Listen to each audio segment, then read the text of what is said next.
Salve nobres! Como é que vocês estão? Nesse quarto vídeo da série sobre a história da cerveja no Brasil, nós vamos voltar ao tema do primeiro vídeo e a pergunta que não quer calar. Qual foi a primeira cervejaria do Brasil? Quando se fala em Brasil, principalmente no século XIX, a gente imagina sempre que as novidades tendem a aparecer primeiro no Rio de Janeiro. Afinal de contas, o Rio era corte e pelo seu porto chegavam as últimas modas importadas da Europa, seja em termos de comportamento, em termos de vestimenta, de alimentação ou o que quer que você imagine. Porém, quando se fala em produção de cerveja, é possível que as primeiras cervejarias do Brasil tenham surgido muito longe da corte do Rio de Janeiro. Mais precisamente, no Rio Grande do Sul, pelas mãos de imigrantes alemães. Entre 1824 e 1830, entraram no país entre 6.000 e 7.000 imigrantes procedentes de estados alemães. A maior parte desse contingente se instalou nos estados, então províncias, do sul do país, estabelecendo colônias agrícolas em áreas pioneiras e constituindo sociedades homogêneas que se diferenciavam em muito da sociedade brasileira de então. O marco inicial da colonização alemã foi a fundação da colônia de São Leopoldo, em 25 de julho de 1824, no local onde ficava a desativada Real Feitoria do Linho Cânhamo, à margem esquerda do Rio dos Sinos, que era nada mais nada menos do que uma fábrica de linhas, cordas e cordéis. O lote número 1 do plano diretor do núcleo urbano da nova colônia foi dado ao pedreiro natural da Baviera, Inácio Rasch, de 34 anos.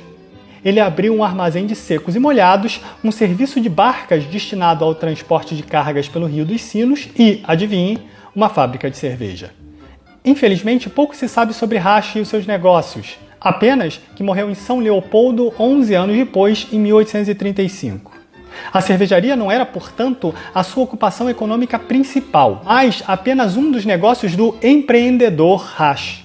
Um autor chamado Edgar Cobb, no seu artigo Como a Cerveja se Tornou uma Bebida Brasileira, a história da indústria da cerveja no Brasil desde o início até 1930, afirma que era comum entre esses pioneiros da produção cervejeira a sua comercialização por meio de vendas cervejarias, onde eles, abre aspas, podiam vender sua cerveja caseira, ainda que de baixa qualidade, por estarem afastadas dos principais mercados.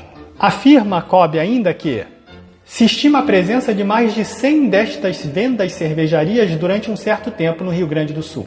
Na verdade, essas vendas cervejarias de que fala Cobb deveriam ser negócios como o de Rasch, armazéns de secos e molhados onde se produzia também cerveja e que servia também de moradia do proprietário, uma vez que era muito comum até o início do século XX que o comerciante morasse no andar superior ou mesmo nos fundos do seu negócio.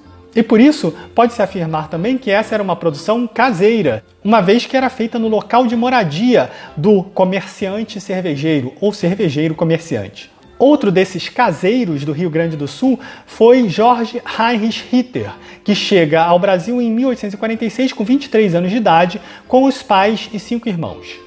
Nos anos iniciais, Ritter trabalhou como agricultor, mas depois de algum tempo ele abriu a primeira casa comercial da cidade de Linha Nova. Seu negócio era também uma venda-cervejaria, uma vez que Ritter tinha aprendido o ofício de cervejeiro com o seu tio Hott, na Franconia, e passou a produzir cerveja no sótão da sua casa, provavelmente para abastecer o seu negócio. Ritter vai dar origem a uma dinastia de cervejeiros que vão fundar grandes fábricas de cerveja no Rio Grande do Sul um pouco mais adiante e que vão chegar até meados do século XX. Dessa forma, antes do aparecimento das primeiras indústrias, eram os caseiros que fabricavam cerveja como ocupação secundária e que abasteciam o mercado local de cerveja, pelo menos nas áreas onde a cerveja importada não chegava ou chegava com muita dificuldade.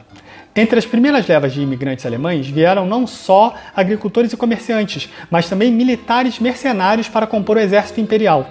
Sim, era comum que exércitos imperiais utilizassem mercenários de outras nacionalidades, e Dom Pedro I utilizou muito o serviço de mercenários alemães e austríacos. Um desses mercenários, chamado Carl Gustav Seidler, passou pela colônia de São Leopoldo em algum momento entre 1825 e 1828. E no livro que ele escreveu sobre o tempo que ele passou no Brasil, afirma que ali estavam em vias de se estabelecer alguns cervejeiros, que certamente aqui hão de fazer bons negócios, pois a cerveja que é importada da Inglaterra e de Hamburgo é horrivelmente cara por causa do transporte e dos impostos constantemente crescentes.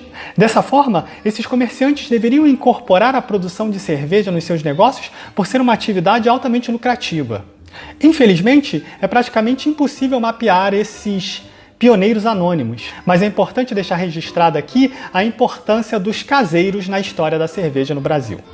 Se você curtiu saber de mais esse aspecto da história da cerveja no Brasil, deixa seu like, faz aí um comentário, compartilha com quem você acha que também vai gostar de saber disso, com aquele seu amigo caseiro que acha que não vai chegar a lugar nenhum fazendo cerveja. Por hoje eu fico por aqui, mas depois eu volto com mais um capítulo da história da cerveja no Brasil no século XIX.